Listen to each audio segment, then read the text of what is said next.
The International Traffic in Arms Regulations, or ITAR, is a set of United States government regulations that control the export and import of defense-related articles and services on the United States munitions list.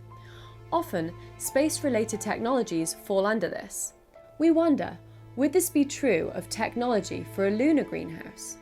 As far as restrictions on exchange of technologies, we deal with crops and plants, and the agricultural, horticultural environment between all the countries is pretty much open. We have a lot of people we deal with that are Russian, that are European, Japanese.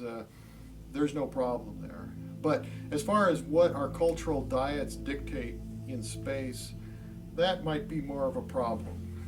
At South Pole, there was quite a bit of feedback from the crew that too much lettuce, or great on the cucumbers, what about the tomatoes? For space applications, I think we're probably going to have to work the problem from the plant to the people rather than the people to the plant, in that we need plants to do multiple purposes, wear many hats. They've got to keep us breathing and giving us oxygen, and then they also have to supplement the amount of calorie intake, our food. And I think what I'm looking for is, what are the best plants to do that job?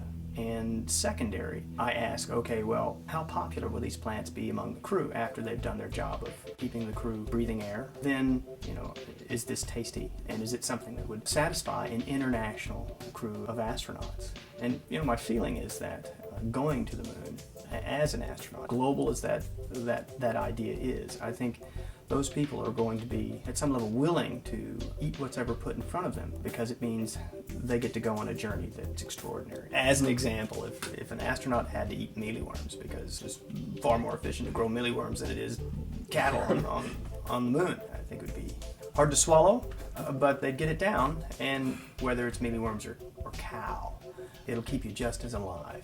And being alive on the moon, whether you're a tomato plant, a mealyworm, or a human being, that's going to be a hazardous, harsh place to make a living.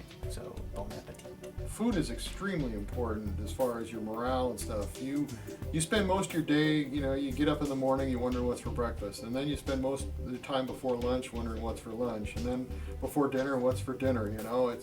But another thing is that it helps you keep track of time. Like if you once a week have steak night or some sort of special food night, it allows you to recognize what day it is. The South Pole Food Growth Chamber itself wasn't made for space applications. The model that was developed was something that was secondary. The primary reason for the South Pole Food Growth Chamber was to improve morale.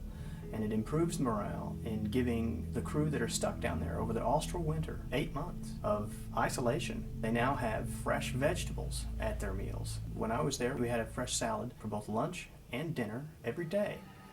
And that's just one of the ways, crunchy vegetables that you can have when you're isolated in the dark. The next thing it did for the crew was they had a nice bright place that they could go into and sit in high humidity. Outside, the humidity on station is in the teens. So it's very, very dry. They go into the greenhouse, they get high humidity, they get bright lights, and for lunch and dinner they get something fresh and crunchy. So food is very important, and certainly that's the primary reason that I got the opportunity to go down to the South Pole and learn what I did.